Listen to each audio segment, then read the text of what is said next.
The border market smelled of desperation and wood smoke, two scents Zara Duskwalker had grown intimately familiar with over 5 years of running. She kept her hood pulled low, her shoulders hunched in the practiced posture of someone who wanted to disappear into the crowd.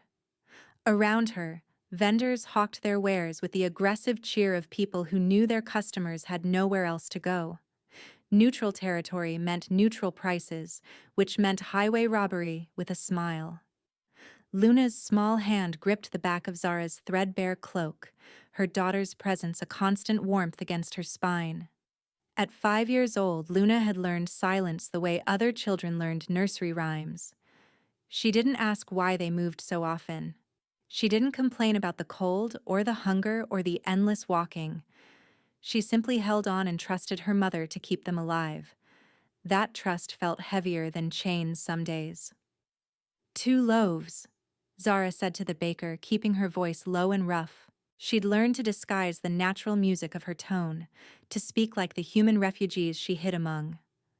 And whatever scraps you have for half price. The baker's eyes flicked over her, assessing. Zara knew what he saw. A thin woman with shadows under her eyes, wearing clothes that had been patched so many times the original fabric was a distant memory. Prey. Easy marks. Someone who couldn't afford to argue. 3 silver for the loaves. Scraps aren't free, sweetheart. 3 silver would empty her purse completely. They'd have nothing left for the next town, for the next week, for whatever emergency inevitably found them. But Luna hadn't eaten since yesterday morning, and the little girl's grip on her cloak had grown weaker with each passing hour. Zara reached for her coin purse with hands that wanted to shake. She wouldn't let them. 5 years of surviving on nothing but stubbornness had taught her that much. Never show weakness. Weakness invited predators, and she'd had enough predators to last several lifetimes. You should have let me fight, her wolf whispered from the depths of her mind, stirring for the first time in months. You should have let me tear out Kale's throat when we had the chance. Zara pressed the voice down ruthlessly. Her wolf had been silent for so long that hearing it now felt like prodding a half-healed wound. She couldn't afford to think about her brother. Couldn't afford to remember the cold satisfaction in his eyes when he'd handed her the execution warrant, his signature still wet on the parchment. Treason, he'd called it. Conspiracy against the pack. What he'd meant was, "You're pregnant, and father will never let a bastard grandchild steal my inheritance." She'd been 17. Terrified and alone, the one night she'd let her guard down at that treaty gathering now growing inside her with impossible speed.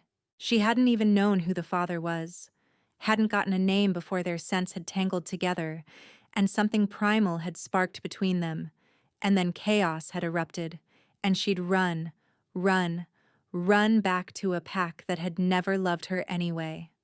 Kale had found out 2 months later. He'd always been able to smell secrets. You going to pay, or just stand there? The baker's voice cut through her memories like a blade. Zara opened her purse and counted out the silver with steady fingers. 3 coins. Everything she had in the world except for the daughter behind her and the clothes on her back. The bread was stale. She tucked it into her bag anyway and turned to go, already calculating how far they could walk before nightfall, whether there was a barn on the outskirts of town that might offer shelter. The scent hit her like a physical blow. Pine and winter storms. Ice over deep water. Something wild and vast and ancient that crashed through her senses and obliterated every thought in her head. Zara's knees buckled. She grabbed the edge of the baker's stall to keep from falling, her breath coming in short, sharp gasps that she couldn't control. Her wolf, dormant for 5 long years, surged against her skin with a force that made her vision blur. Mate. Mate. He's here. He found us. Mama? Luna's voice was small and confused. Mama, what's wrong? Zara couldn't answer. She couldn't move. She could only stand frozen as the crowd parted like water before a ship's prow, revealing the massive figure cutting through the market with deadly purpose. He was bigger than she remembered. Broader. The 5 years had carved sharper lines into his face, turned the handsome young alpha she'd glimpsed across a crowded hall into something harder and more dangerous. Dark hair fell across his forehead, and his jaw was shadowed with stubble, and his eyes found hers across 20 feet of packed earth and startled vendors. Gold bled into his irises. Not a flash, not a flicker. A slow, inexorable tide of amber that transformed his gaze into something feral and focused entirely on her. A low growl rumbled from his chest. The sound vibrated through the air between them, through the ground beneath her feet, through her very bones. Around them, people scrambled backward with the instinctive terror of prey animals sensing a predator far beyond their ability to comprehend. You! One word. His voice was rough gravel and barely leashed fury and something else beneath it all, something that sounded almost like relief. He moved toward her. Each step seemed to take forever and no time at all, the distance between them shrinking with the inevitability of a noose drawing tight. Zara's body screamed at her to run. Her wolf howled at her to stay, to go to him, to bare her throat, and let him claim what should have been his 5 years ago. She did neither. She stood paralyzed as his hand shot out and gripped her wrist, his fingers warm and calloused against her racing pulse. Heat flooded her veins. Her vision went white at the edges. She could feel him through the contact. 5 years of searching, 5 years of sleepless nights and relentless tracking, and the kind of obsessive devotion that should have terrified her, but instead made her wolf keen with desperate longing. I found you. His voice cracked on the words. The Alpha King, Fenris Blackwood, ruler of the Northern Territories, the most powerful shifter on the continent, sounded almost broken. I thought you were dead. I thought someone had taken you from me before I could. He stopped. His nostrils flared. His eyes slid past Zara's shoulder to the small figure still clutching her cloak. Time crystallized into something sharp and fragile. Zara watched Fenris's expression shift as he took in Luna's features, the delicate bone structure that matched his own, the stubborn set of her chin, and above all, those eyes. Luna had her father's eyes, gold-flecked amber that caught the light like captured sunshine, unmistakable and damning and beautiful. The proof of everything Zara had hidden, everything she'd run from, everything she'd sacrificed to protect. Papa? Luna asked, and Zara's heart stopped entirely. She didn't know how Luna knew. Some instinct, perhaps. The same mate bond that sang through Zara's blood apparently whispered truths to children as well. Or maybe Luna had simply looked at this stranger and seen herself reflected back. Fenris released Zara's wrist. His hands were shaking.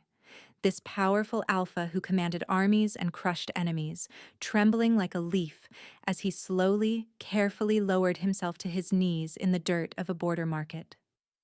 "Hello?" he said softly. His voice had transformed entirely, all the roughness and fury smoothed away into something impossibly gentle. "What's your name?" "Luna." She still hadn't let go of Zara's cloak, but she was leaning forward now, curiosity warring with caution in her father's eyes. "Like the moon. Mama says I shine even in the dark." Something cracked across Fenris's face. Raw, anguished emotion that he made no effort to hide. He looked up at Zara, and in that moment she saw everything he'd lived through in her absence. The searching, the hoping, the slow erosion of belief that he'd ever find her. "You kept her safe," he said. It wasn't a question. Alone. Without a pack. Without resources, without...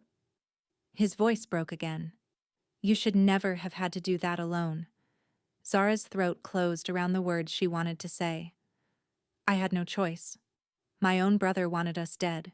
The pack that should have protected me handed me over to the executioner without a second thought." "How did you find us?" she managed instead. Fenris rose slowly, still looking at her like she might vanish if he blinked. "I've been searching since the night you disappeared. Every border patrol, Every market, every town in neutral territory. His jaw tightened. I never stopped. I couldn't. My wolf wouldn't let me rest. Luna tugged on Zara's cloak. Mama, I'm hungry. The simple, practical statement shattered the moment's intensity.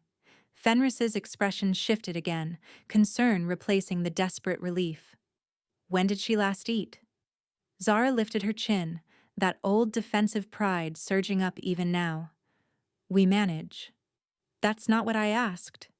The authority in his voice brooked no argument. Zara found herself answering despite herself. Yesterday morning, we've been rationing. A muscle jumped in Fenris's jaw. He turned to the baker who had been watching this entire exchange with the frozen terror of a rabbit before wolves. Everything you have, Fenris said. Now. And if I find out you've been overcharging refugees while my mate's child went hungry in your market. He didn't finish the threat. He didn't need to. The baker practically threw bread at them. Luna's eyes went wide as Fenris handed her a fresh, warm roll. She looked up at Zara for permission, and something cracked behind Zara's ribs at the caution in her daughter's gaze, at the learned wariness that no 5-year-old should possess. It's all right, Zara whispered. Eat, baby. Fenris watched Luna tear into the bread with an expression of such profound tenderness that Zara felt her defenses crumbling despite every instinct screaming at her to run. Come with me, he said quietly, his eyes finding hers again. Both of you. Please. I'm not commanding. I'm asking. Come back to the palace. Let me keep you safe. Let me. He stopped, visibly struggling for words. Let me be what I should have been 5 years ago. Zara thought of the execution warrant, of Kale's smile, of 5 years of sleeping with one eye open, of teaching her daughter to hide, of running until her feet bled and then running some more. She thought of Luna's hunger, her exhaustion, the way her daughter's small hand had trembled against her back. For Luna, she said finally, I'll come for her. But I don't. I can't. I know. Fenris's voice was gentle but certain. Trust takes time. I'll earn it. I swear on my crown, on my blood, on everything I am. I will earn your trust, and I will keep you both safe while I do. It was either the bravest thing Zara had ever done, or the most foolish. She took his hand. The journey to the palace took 3 days. Zara had expected to be thrown over a horse and dragged north like a prisoner. She'd braced herself for chains, for guards, for the cold efficiency of a king reclaiming stolen property.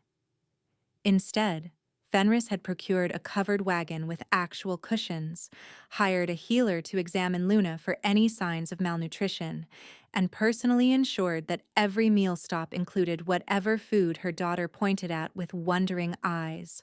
It was disorienting, terrifying in its own way. She didn't know how to exist in a world where someone else made decisions about her safety. Luna, predictably, had no such reservations. By the second day, she'd abandoned Zara's side entirely in favor of perching on the wagon's front bench beside Fenris, peppering him with the endless questions that 5-year-olds seem to generate from thin air. Why is your wolf so big? Can I see it? Does it hurt when you change? Mama's wolf has been sleeping for forever. Is your wolf sleeping too? Do you have a castle? Are there dragons? Mama read me a story about dragons once, but she said they weren't real. But I think maybe she was wrong because... Zara waited for Fenris to lose patience, to snap at Luna to be quiet, or hand her off to one of the guards, or simply ignore her with the dismissive coldness she'd come to expect from powerful men. He did none of those things. My wolf is big because I'm the Alpha King, he explained, his voice carrying that same impossible gentleness he'd used in the market. The bigger the wolf, the more responsibility we carry. And no, it doesn't hurt to change. It feels like stretching after a long sleep, like your whole body is finally awake. Luna considered this with the gravity of a scholar examining ancient texts. Mama's wolf must be very tired then. She hasn't stretched in forever. Fenris's eyes found Zara's through the gap in the wagon's canvas covering. The question in them was clear, but he didn't ask it. Didn't demand explanations she wasn't ready to give. Sometimes, he said carefully, wolves go quiet when they need to protect someone, when staying hidden is more important than running free. Oh. Luna nodded as if this made perfect sense. Mama was protecting me. Yes. Fenris's voice roughened. She was. She did an incredible job. That night they stopped at a way station that Fenris apparently owned. The guards set up a perimeter while servants Zara hadn't even noticed were traveling with them prepared actual beds, with actual blankets and pillows that weren't made of wadded-up clothing. Luna fell asleep within minutes, her belly full, and her small body finally warm enough to fully relax. Zara sat beside her on the bed, watching her daughter breathe, and tried to remember the last time she'd seen Luna sleep so peacefully. A soft knock at the door made her stiffen. "It's me." Fenris's voice, low enough not to wake Luna. "May I come in?" Zara's hand went instinctively to the knife she kept strapped to her thigh. Then she forced herself to relax, to remember that if Fenris wanted to hurt her, he could have done it 100 times already. Yes. He entered quietly, his massive frame somehow managing to move with surprising grace. His eyes went immediately to Luna, and that expression crossed his face again, the one that made something behind Zara's ribs ache with confused longing. "She's beautiful," he said softly. "She looks like you. She has your eyes. She has your strength." Fenris didn't approach the bed. He stayed by the door, keeping deliberate distance between them. "The way she watches everything, analyzes escape routes, positions herself near exits. She learned that from you." Zara's throat tightened. She shouldn't have had to learn that. No, she shouldn't have. He was quiet for a moment. "Zara, I need you to know something. The room next door, it's yours. I had the servants prepare it with everything you might need. Clothes, supplies, whatever Luna requires." She waited for the catch. The condition. The demand that would reveal the trap hidden beneath the kindness. "I'll be sleeping in the hallway," Fenris continued. "Outside your door. If you need anything during the night, if Luna has nightmares, if you hear any sound that frightens you, I'll be there. But I won't come in unless you ask." Zara stared at him. "You're the Alpha King." "Yes." "You could sleep in any bed in this building. You own all of them." A faint smile tugged at his mouth, though it didn't reach his eyes. "I spent 5 years not knowing where you were, not knowing if you were safe, if you were warm, if you had enough to eat." His voice dropped lower. "I'm not letting you out of my sight, but I'm also not going to force my presence on you after everything you've survived. So I'll be in the hallway, like a very uncomfortable, very determined guard dog." "That's ridiculous." "Probably." He shrugged, the movement somehow endearing despite his size. "I've been called worse things than ridiculous, usually by my advisors, who are going to have collective heart failure when they find out I have a mate and a daughter I've been hiding from them for 5 years. Despite everything, Zara felt her lips twitch. "You weren't hiding us. You didn't know." Try explaining that to Lord Whitmore. The man has opinions about proper succession planning that he shares at every possible opportunity, whether anyone wants to hear them or not. Fenris's expression softened. "Get some sleep, Zara. You're safe here. I swear it on my life." He turned to go. "Fenris." He stopped, his hand on the door frame. The sound of his name in her voice seemed to affect him physically. His shoulders tensed, his breath caught. And when he looked back at her, those gold-flecked eyes held such raw hunger that her wolf stirred from its long slumber and pressed against her skin. "Thank you," she said quietly, for being patient.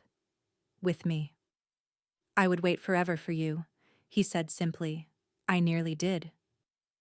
Then he was gone, and Zara was left staring at the door with her heart pounding and her wolf whining for her to follow, to go to him, to stop running long enough to let herself be caught. She didn't follow, but for the first time in 5 years she wanted to. The palace was overwhelming. Zara had grown up in a respectable pack. Not royalty, but not destitute either. She'd thought she understood what wealth looked like. She'd been wrong. Fenris's palace sprawled across a mountainside like a living creature, all soaring towers and intricate stonework and windows that caught the light and scattered it into rainbows across marble floors.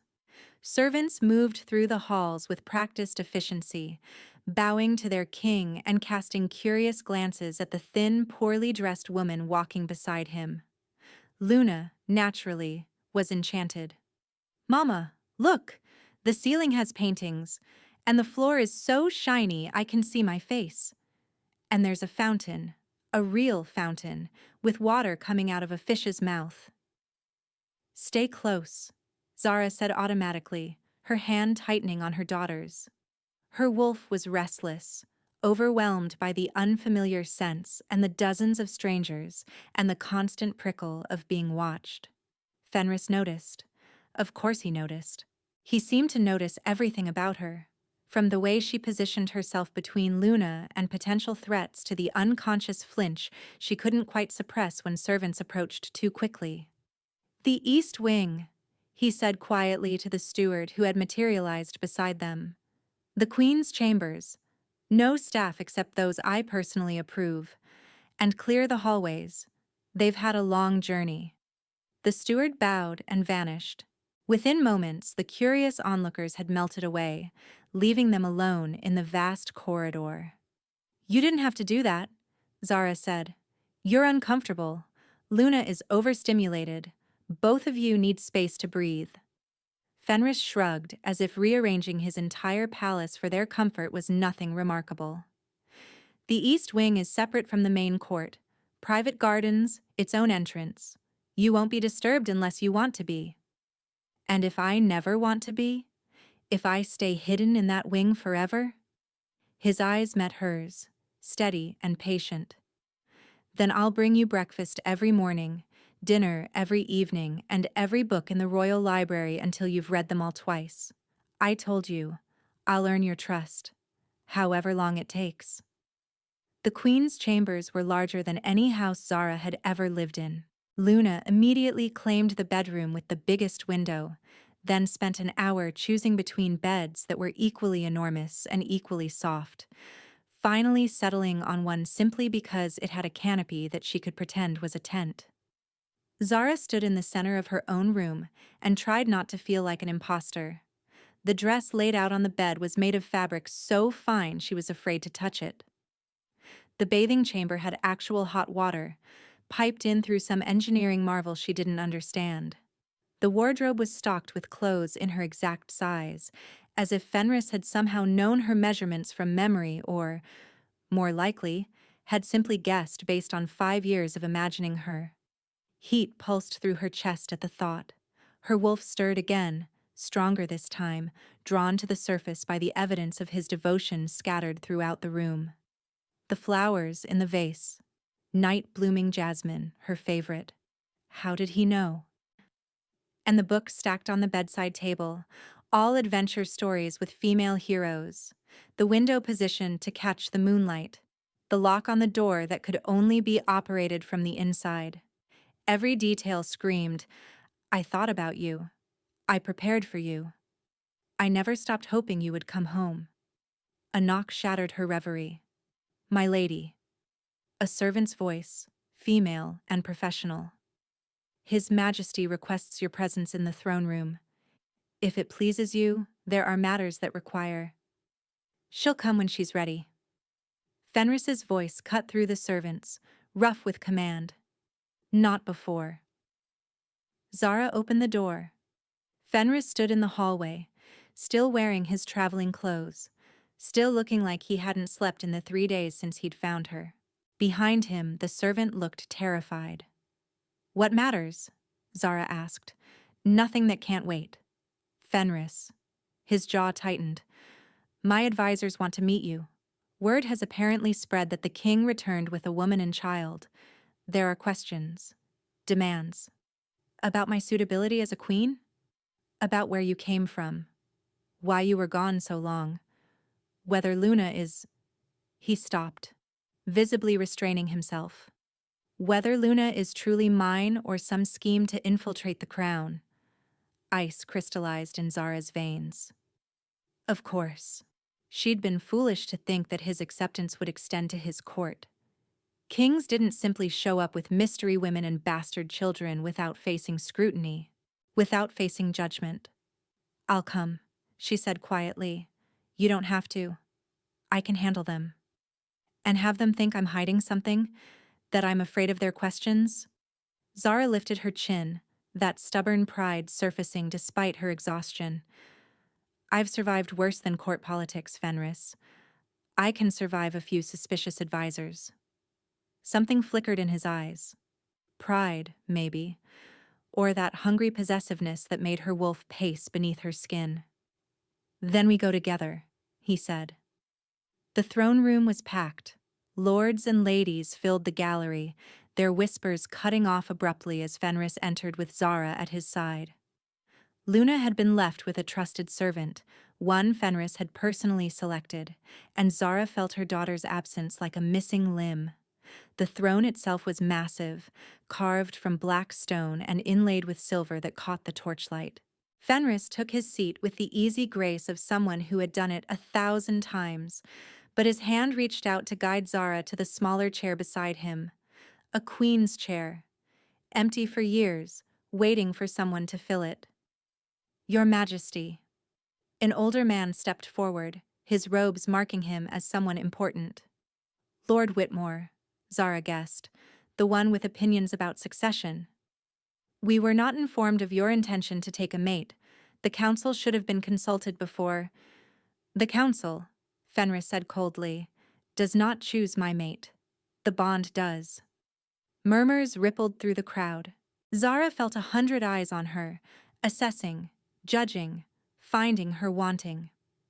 And the child? Another advisor, younger and sharper featured. You claim she is yours, yet she appears fully 5 years old. That would mean you conceived her before your father's death, before you even took the throne, with a woman no one has ever seen or heard of. Her name is Luna. Fenris's voice dropped to a register that made Zara's wolf flatten its ears instinctively. She is my daughter, my heir. And the next person who refers to her as the child in that tone will lose their tongue. Your Majesty, please understand our concern. Lord Whitmore spread his hands in a gesture of practiced reasonableness. You vanish on one of your border patrols and return with a peasant woman and a bastard, claiming they are your long-lost mate and child. There are no witnesses to this union, no bonding ceremony, no... The scar on her neck will be witness enough once I mark her. Fenris's eyes had gone fully gold now, his wolf surfacing with terrifying intensity. But if you require additional proof of Luna's parentage, look at her eyes, look at her wolf when it emerges. She carries my bloodline in every cell of her body, and anyone who suggests otherwise is calling their king a liar. Silence. Then, from the back of the crowd, a voice Zara would have recognized anywhere. Perhaps the lady herself could clarify some details? The crowd parted. Kyle Wildfire walked through the throne room as if he owned it, his ambassador's robes pristine, his smile exactly as Zara remembered, warm and charming and utterly false. Her wolf exploded to life inside her with a force that made her vision blur. Run. Fight. Kill him before he kills her. I come bearing greetings from the Duskwalker pack, Kale said smoothly, bowing to Fenris with perfect courtesy, and considerable concern for my poor sister, who disappeared 5 years ago under such tragic circumstances. He turned to face Zara, and in his eyes she saw the same cold calculation that had signed her execution warrant. Hello, sister, he said. It's been far too long. Zara's blood turned to ice in her veins. Kyle stood before the assembled court as if he hadn't signed her death warrant, as if he hadn't forced her to flee into the wilderness with an infant in her arms and nothing but the clothes on her back. His smile was warm, concerned, the perfect mask of a worried brother reunited with his lost sibling. She knew the monster beneath that mask. Sister. Kale took a step closer, and Zara felt Fenris go rigid beside her. We searched everywhere for you after you vanished. Father was devastated. The entire pack mourned. Lies. Every word dripped with them. Her father had died 3 years ago. She'd heard the news in a border town, delivered by a passing trader who had no idea the gaunt woman buying salt was the former Beta's daughter. And the pack hadn't mourned her disappearance. They'd celebrated the execution of a traitor, believing her already dead. The Duskwalker pack sends an ambassador without notice? Fenris's voice cut through the throne room like a blade. His hand had moved to rest on the arm of his throne, casual to anyone who didn't notice how his knuckles had gone white. Curious timing. We heard rumors, Your Majesty. Kyle bowed again, all humility and deference. Whispers that a woman matching my sister's description had been seen in your company. I came immediately. Family, you understand?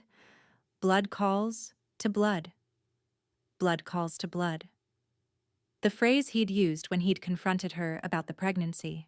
When he'd told her that the blood of a bastard would contaminate their father's legacy, that her weakness had endangered everything he'd worked to build. Zara. Fenris's voice was quiet, meant only for her. Who is this man to you? She should speak. Should expose Kale for what he was. Reveal the execution warrant and the lies, and the betrayal that had stolen 5 years of her life. But her tongue felt thick and useless, her heart hammering so hard she could barely hear past the roaring in her ears. Luna. Luna was somewhere in this palace, protected by a servant Fenris trusted, but Kale was here, Kale who had wanted her daughter dead before she was even born, and if he discovered where the child was. Zara appears overwhelmed. Kale's voice dripped with false sympathy. Understandable, given everything she's been through. Perhaps we might speak privately, Your Majesty. There are delicate matters regarding my sister's departure from our pack that should be discussed away from curious ears. Anything you have to say about my mate can be said before the court. Fenris rose from his throne, and Zara felt the weight of his presence like a physical force. The Alpha King's power filled the room, pressing against everyone's wolves with unmistakable dominance. Unless you have something to hide. Kale's smile flickered. Just for an instant, a crack in the pleasant mask, before smoothing back into place. Of course, Your Majesty. I merely wish to spare my sister embarrassment. You see, when she left our pack, there were accusations, charges that were never properly resolved. What charges? Lord Whitmore stepped forward, suddenly interested. If the Alpha King's mate is a criminal, I am not a criminal. The words tore from Zara's throat before she could stop them. Her wolf surged forward, lending strength to her voice despite the terror clawing at her chest. I was falsely accused. By him. Silence crashed through the throne room. Kyle's expression shifted into wounded confusion. Sister, I know you were upset when you left, but these accusations, you signed my execution warrant. Zara's voice didn't shake. She wouldn't let it shake. You charged me with treason against the pack because you discovered I was pregnant and saw a chance to secure your own inheritance. Gasps rippled through the crowd. Lord Whitmore's eyes had gone wide, darting between Zara and Kale like he was watching a duel. The other advisors whispered frantically among themselves. Fenris had gone completely still. That's a serious accusation, he said quietly. Too quietly. The kind of quiet that preceded storms. You're telling me your own brother tried to have you executed? For carrying your child? Zara turned to face him fully, letting him see the truth in her eyes. He found out about the pregnancy 2 months after the treaty gathering. said a bastard grandchild would steal his position, that our father would choose my baby over him as heir. He had me arrested that night, charged with treason, with conspiracy against the pack. The execution was scheduled for dawn. Her voice cracked slightly. I ran with nothing. No supplies, no money, no plan.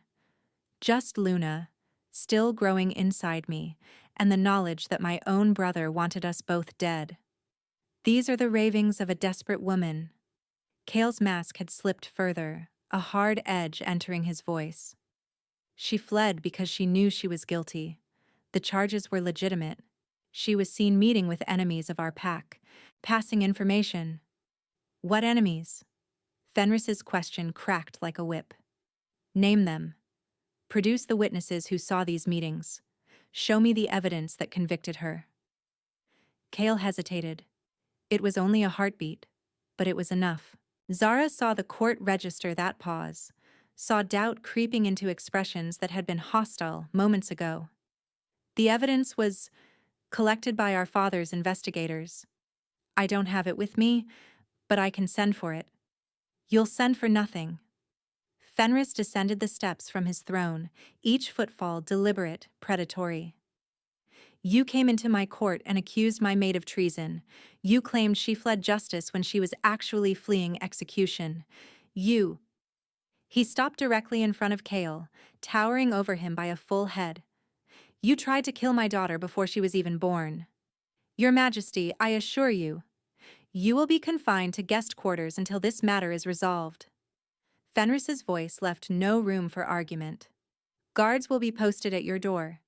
If you attempt to leave, or to contact anyone outside this palace, you will be treated as a hostile actor within my territory. Is that understood? Kale's pleasant mask shattered entirely for one brief, terrible moment. Zara saw the hatred in his eyes, the frustrated fury of a predator denied its prey. Then he smoothed his features back into submission and bowed. Of course, Your Majesty. I live to serve. Guards appeared at his sides, escorting him from the throne room. As he passed Zara, his eyes met hers for just an instant. This isn't over, that look said. You can't hide behind your Alpha King forever.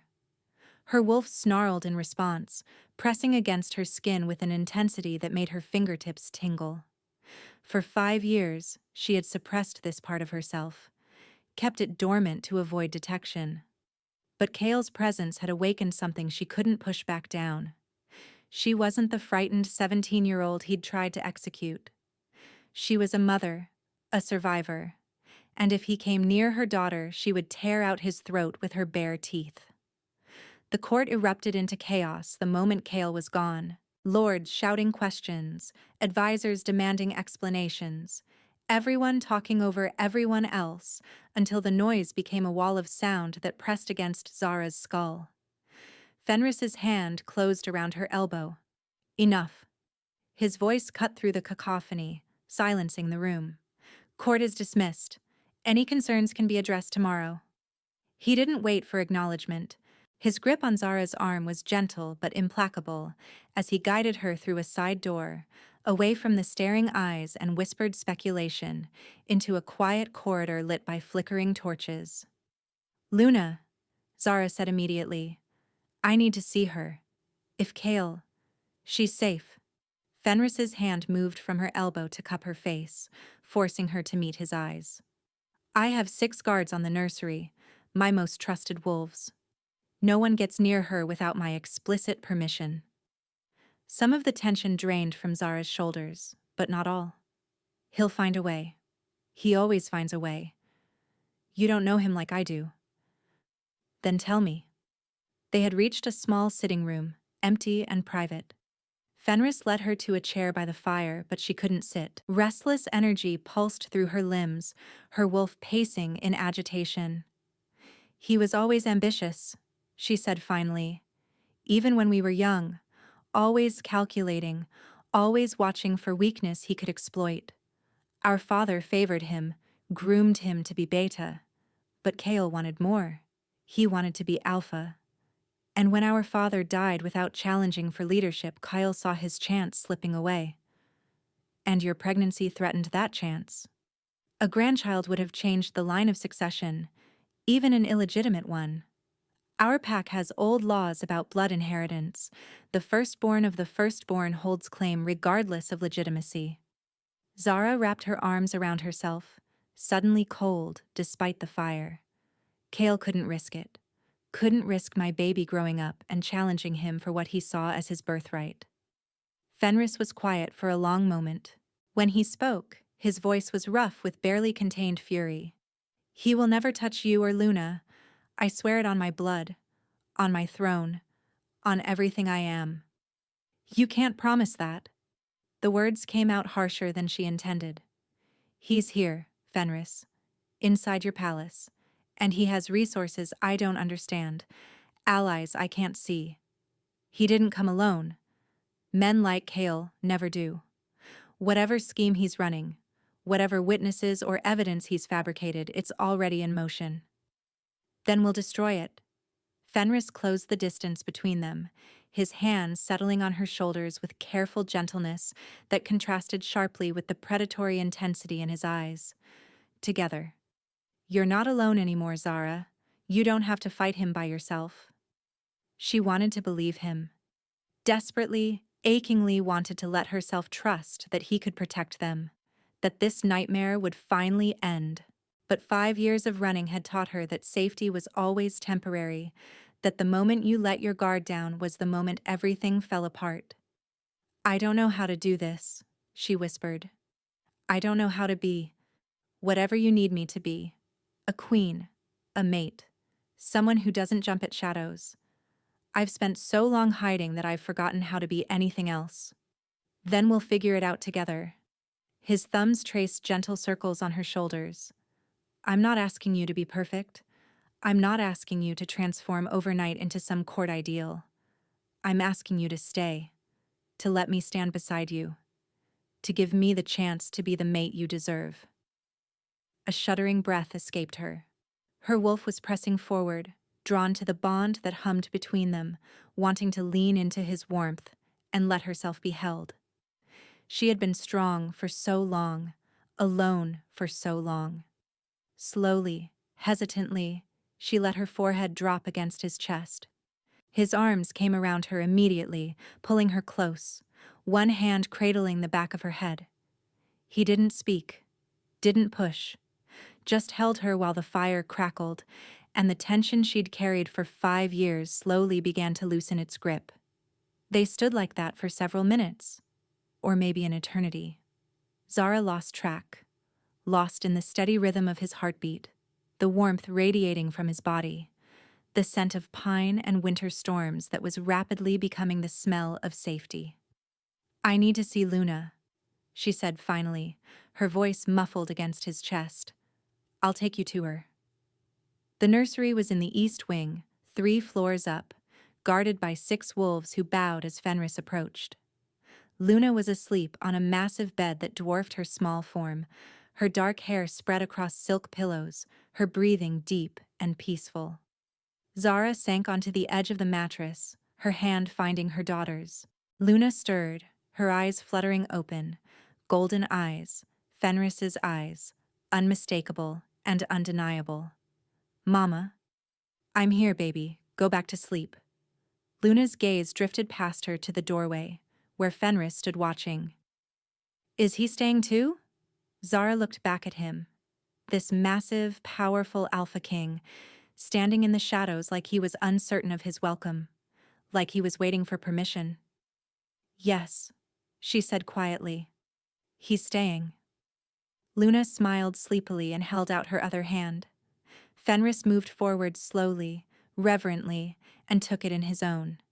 His fingers were enormous compared to hers, rough and scarred and infinitely gentle. Sleep, little one, he murmured. Your father is here. Nothing will hurt you. Luna's eyes closed again, and within moments she had drifted back into the deep, trusting sleep of childhood. Zara stayed on the bed, her hand in her daughter's, watching Fenris watch Luna. His expression was raw, unguarded in a way she suspected he rarely allowed anyone to see. Wonder and fierce protectiveness, and something that looked like grief for all the moments he'd missed. 5 years, he said softly.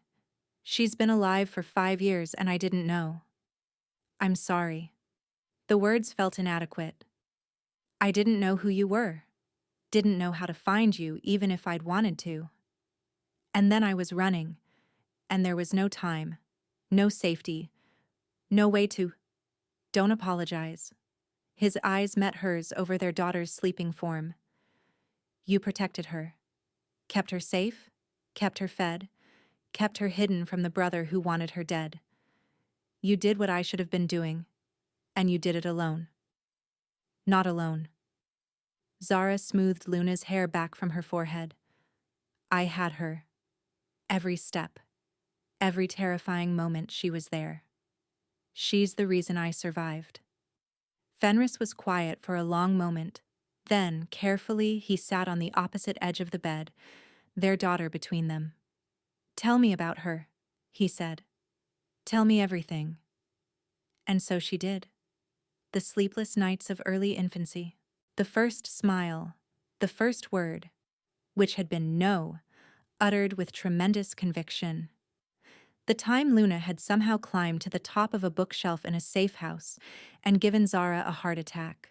The games they invented, the stories they told, the way Luna would crawl into her bed during thunderstorms and whisper questions about the father she'd never met.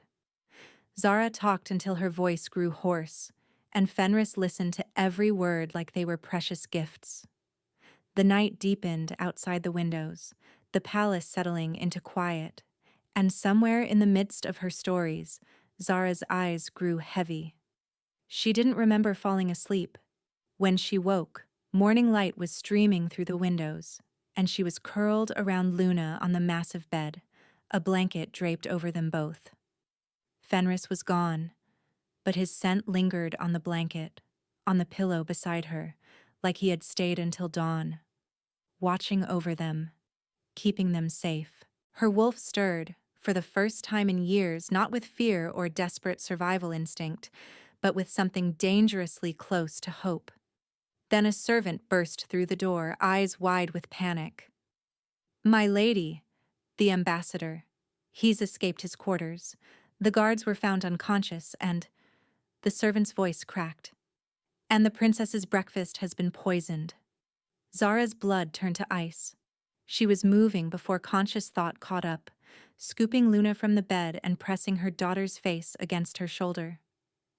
Did she eat anything? Did she touch the food? No, my lady. The taster caught it. Collapsed before the first bite reached the princess. He's alive. Barely, but... Zara didn't wait to hear the rest. Her wolf, dormant for so long, slammed against her consciousness with a force that nearly buckled her knees. Not the gentle stirring she'd felt when Fenris touched her. Not the cautious awakening of the past few days. This was primal, violent, a mother's rage given form and fury. He tried to kill our pup. Luna whimpered against her neck. Mama? What's happening? Nothing, baby. Nothing's going to hurt you. The lie tasted like ash, but Zara kept her voice steady as she carried Luna toward the door. Where is the king? Searching the east wing, my lady. He ordered me to... A crash echoed from somewhere below, then a scream, cut short. Zara's instincts screamed at her to run, to find a window, a hidden passage, any escape route that would put distance between Luna and the monster wearing her brother's face. 5 years of survival had honed those instincts to razor sharpness, but 5 years of running had also taught her something else. You couldn't outrun family. Couldn't hide forever from someone who knew your scent, your habits, your fears.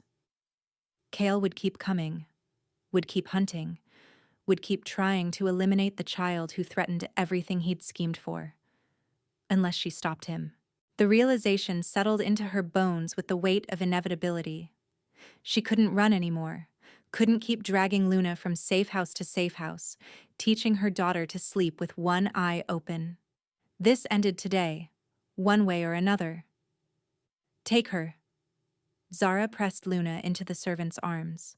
The woman stumbled under the sudden weight, eyes going wide. Find the king. Tell him Kale is coming for me, not Luna. Tell him. Her voice cracked. Tell him I'm done hiding. Mama, no. Luna's small hands reached for her, golden eyes swimming with tears. Don't go. Don't leave me, please. Zara cupped her daughter's face, memorizing every detail. The stubborn chin she'd inherited from her father. The spray of freckles across her nose. Those impossible, beautiful eyes that had marked her as Fenris's from the moment she was born. I love you, Zara whispered, more than my own life, more than anything in this world or the next, and I'm going to make sure no one ever hurts you again. Do you understand? Luna's lower lip trembled, but she nodded. Brave. So impossibly brave for such a small thing. I love you too, Mama. Zara kissed her forehead, breathing in the scent of her child one last time. Then she turned and walked toward the sound of chaos. The East Wing had become a battlefield. Guards lay scattered across the corridor, some groaning, others ominously still. The acrid smell of wolfsbane hung in the air. Kale had come prepared. He'd always been clever, always 3 steps ahead, planning for contingencies while everyone else reacted. But he'd never planned for her to fight back. Zara found him in the gallery overlooking the throne room, systematically checking rooms with a bloodied blade in his hand. He turned at her footsteps, and for one frozen moment, they simply stared at each other. He looked older, harder. The brother who'd taught her to climb trees and catch fireflies had been replaced by something cold and calculating, ambition carved into every line of his face. There you are. Kyle's smile was the same one he'd worn when he handed her the execution warrant. Satisfied.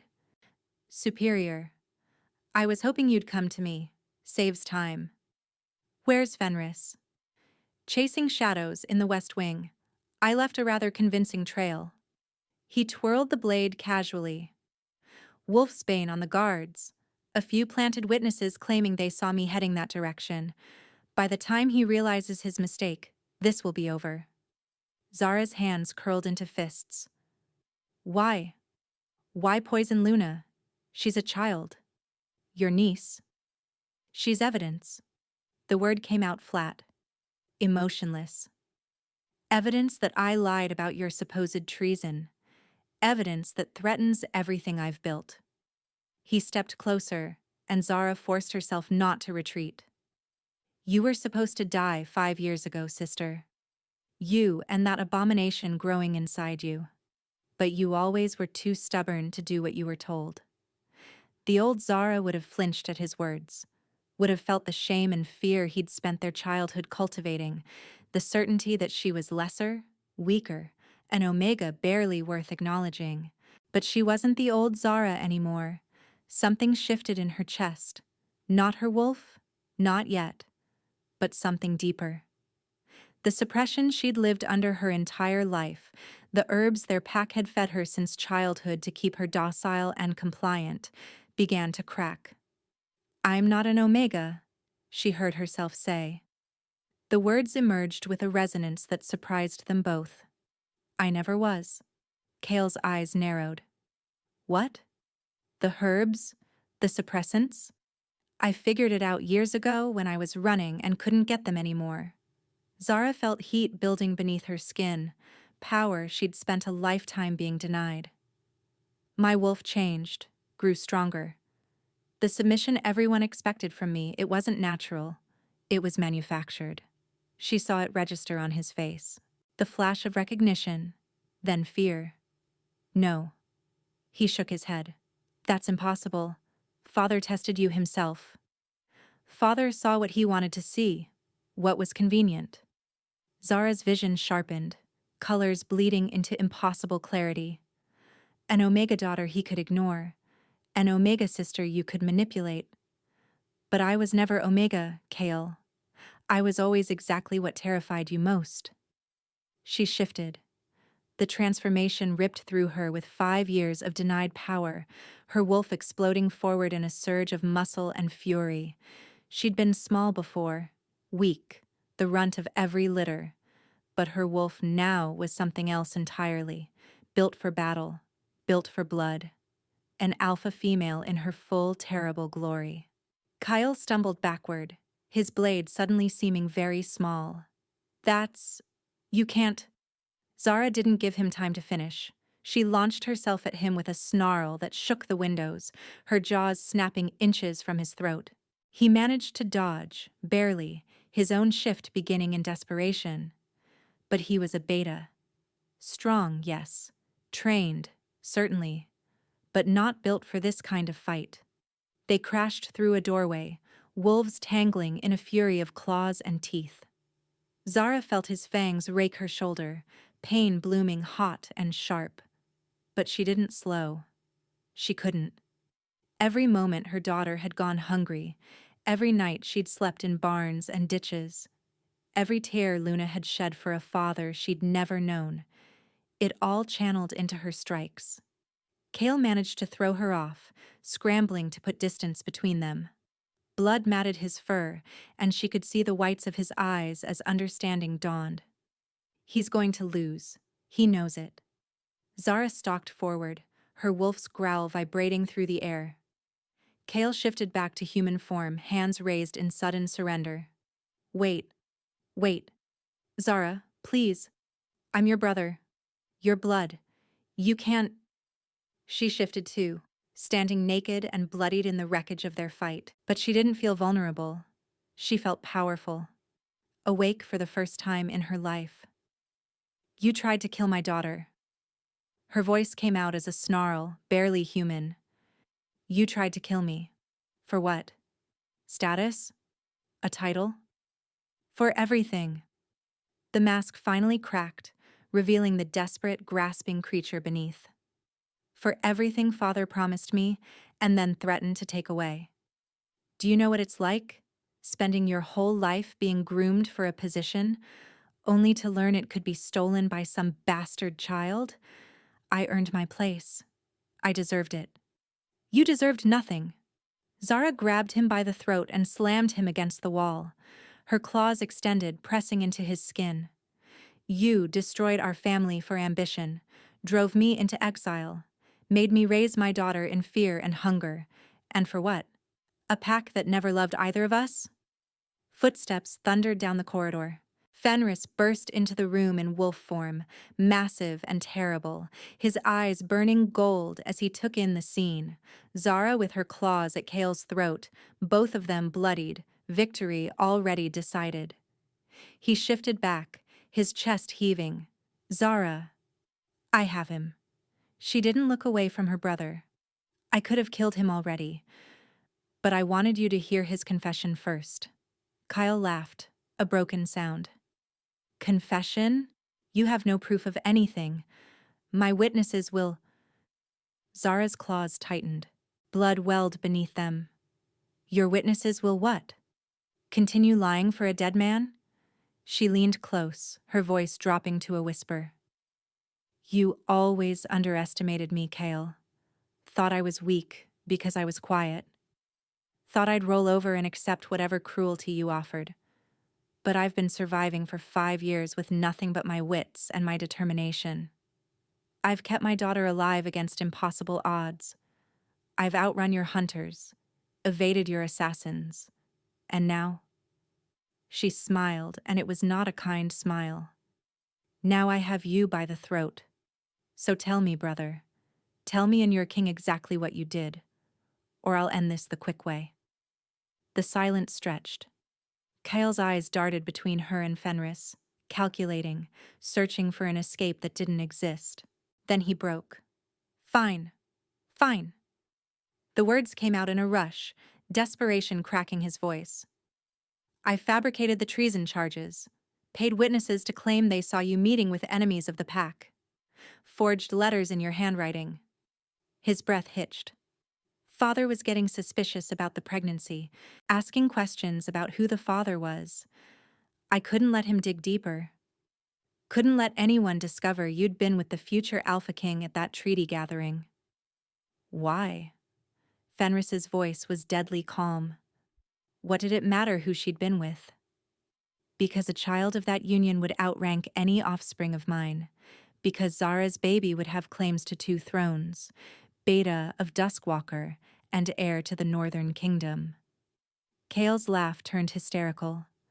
Don't you see? I was protecting my position, my destiny. You were murdering an innocent child. Zara's claws pressed deeper. Say it. I was... He choked on the words. I was trying to eliminate a threat to my inheritance. The baby. You. Anyone who knew the truth. Tears streamed down his face, pathetic and far too late. Please, Zara. Please, I'm your brother. I'm sorry. I'll do anything. You'll do nothing. Fenris stepped forward, his presence filling the room with terrible authority. By the laws of the Northern Kingdom, you have confessed to conspiracy against the crown, attempted murder of a royal heir, and treason against your rightful Alpha King's mate. His gold-flecked eyes met Zara's. The sentence is death, and by our traditions, the right of execution falls to the one most wronged. Zara looked at her brother, saw the child he'd been once, the boy who'd caught her when she fell from trees, who'd snuck her extra food when their father's punishments left her hungry. That boy had died a long time ago. Goodbye, Kale. Her claws found his throat. May the ancestors judge you more kindly than you deserve. It was quick, cleaner than he'd earned. But Zara couldn't bring herself to make it cruel. Not because he deserved mercy, but because she refused to become the monster he'd always accused her of being. Kale slumped to the floor, still, silent. Finally done. Zara stood over his body, blood dripping from her claws, and felt something inside her settle. Not peace, exactly, but closure. The end of a nightmare that had haunted her for half a decade. Fenris was there suddenly, his arms wrapping around her from behind, pulling her against the solid warmth of his chest. She trembled. From the fight, from the release of tension, from everything catching up at once. Luna, she managed. Is she... safe, being guarded by my 6 best wolves. His lips pressed against her hair. It's over, Zara. He can't hurt you anymore. She turned in his arms, burying her face against his neck. The scent of pine and winter storms wrapped around her, and her wolf, finally fully awake, purred with contentment. I never knew, she whispered, what I really was. They kept me suppressed my whole life, fed me herbs that made me small and weak and compliant. If I'd known. You survived. You protected our daughter. You fought your way back from exile and faced down the wolf who tried to destroy you. Fenris pulled back enough to cup her face in his hands. You're the strongest person I've ever known, Zara Duskwalker. Alpha, Omega, or anything in between. That strength is you. It always was. The tears came then. 5 years of held-back grief and fear and desperate loneliness, finally allowed to fall. Fenris held her through it, didn't try to stop the tears or offer empty comfort, just held her and let her break apart in safety, knowing he would still be there when she put herself back together. When the storm finally passed, she was exhausted, wrung out. But beneath the weariness, she felt something she hadn't experienced since before Kale's betrayal. Peace. The palace healers checked her wounds. Servants brought her clothes, real clothes, soft and warm and fitted to her frame. Luna was delivered to her arms, whole and safe and crying with relief. But through it all, Fenris stayed, a constant presence at her side, his hand always finding hers, his wolf a steady hum at the edge of her awareness. Night fell. Luna was settled in bed with guards at every entrance, and Fenris's most trusted wolves watching over her. The palace quieted. And finally, alone in the king's chambers, Zara let herself look at the mate she'd been running from for 5 years. He stood by the fire, golden light playing across his features. The hard lines of his face had softened, the constant tension he carried finally easing. He looked younger like this, almost vulnerable. "You don't have to," he said quietly. "Not tonight. Not ever, if you're not ready. I know trust takes time. I know I said I'd earn it. And I meant." Zara crossed the room and kissed him. His response was immediate, arms banding around her waist, pulling her flush against him, a low growl rumbling from his chest. But even then, even with 5 years of longing driving him, his touch remained gentle, careful, letting her set the pace. "I'm tired of waiting." She pulled back just enough to meet his eyes. "Tired of running. Tired of being afraid of what I want." Her hand came up to trace his jaw, feeling the rough stubble beneath her fingers. "I want you, Fenris. I want the bond. I want to belong to someone who would burn the world down to keep me safe." His eyes bled gold. "Zara, mark me." The words came out stronger than she expected, more certain. "Make me yours, and let me make you mine." His restraint shattered. He lifted her easily, carrying her to the bed with reverent urgency. She felt his hands tracing her body, gentle at first, then more demanding as the bond between them pulsed with growing intensity. Heat built beneath her skin, her wolf pressing forward in anticipation. "I've dreamed of this," he breathed against her throat. "Every night for 5 years, finding you, claiming you." His teeth scraped her shoulder, right over the junction where neck met muscle. "Keeping you." Zara arched into him, her fingers tangling in his dark hair. "Then stop dreaming and make it real." His fangs sank deep. The pain was white-hot and absolute. For one eternal second, Zara felt nothing but the sharpness of his teeth-breaking skin, marking her as his in the most primal way possible. Then the bond blazed open. 5 years of his searching crashed into her. Sleepless nights, endless miles, the hollow ache of knowing his mate was out there somewhere, suffering, alone, his fury at his own helplessness, his desperate hope every time he caught a hint of her scent, only to have it fade to nothing. And beneath it all, threading through every memory like golden light, his love, instant, overwhelming, absolute.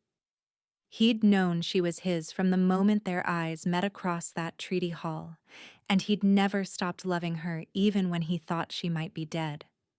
Zara sobbed against his shoulder, overwhelmed by the magnitude of what flowed between them.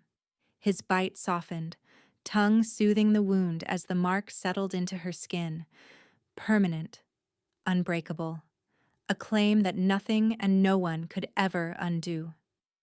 "Mine," he growled against her throat. "Finally, finally mine." But she wasn't done.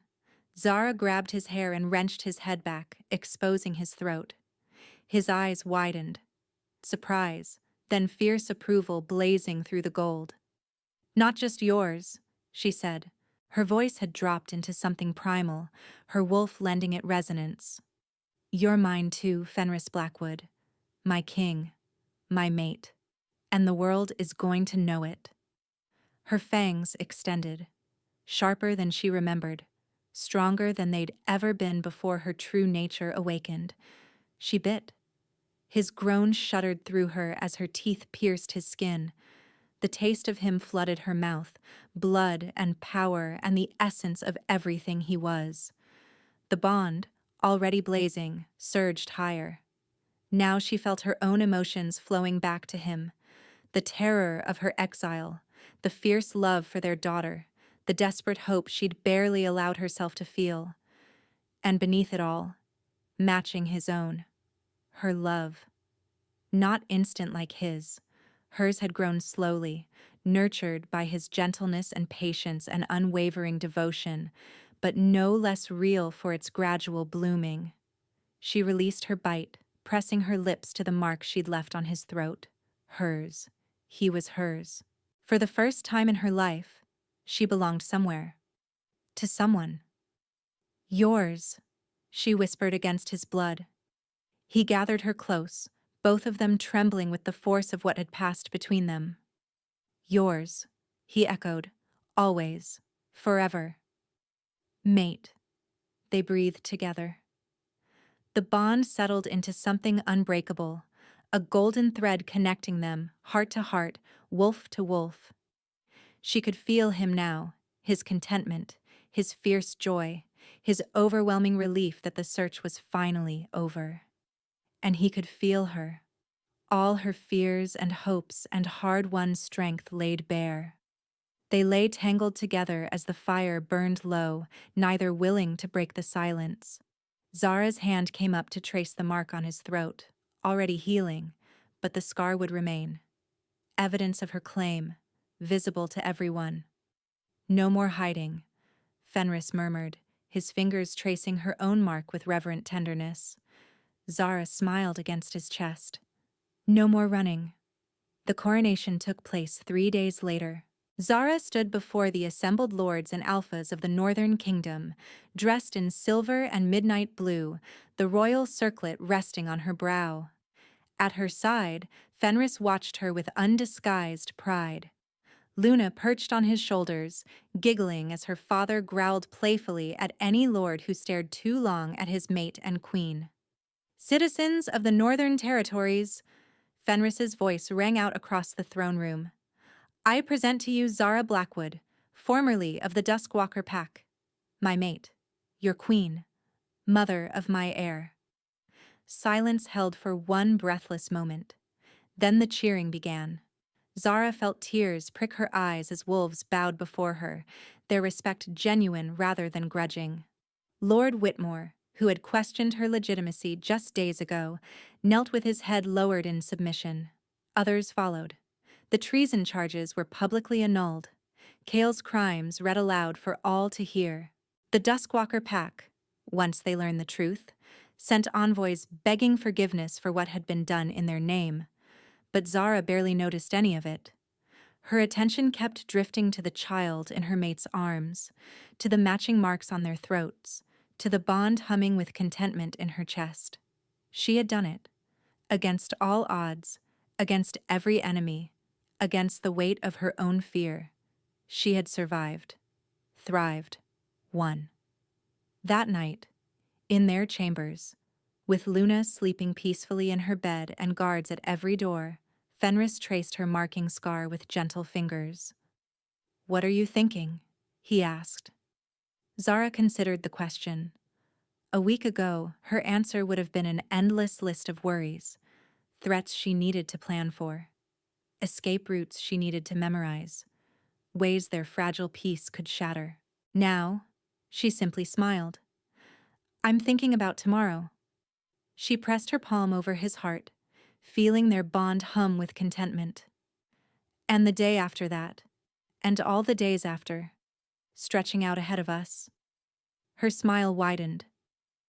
I've never been able to think about the future before. It was always just survive until the next crisis.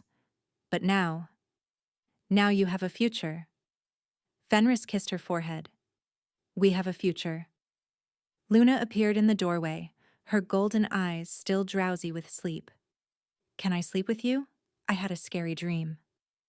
Zara held out her arms and Luna crawled between them, settling into the space between her parents like she'd always belonged there. Shh, little one. Fenris smoothed her hair. No more bad dreams. Papa's here. Mama's here. We'll keep the monsters away. Luna's eyes drifted closed almost immediately, safe in the circle of their protection.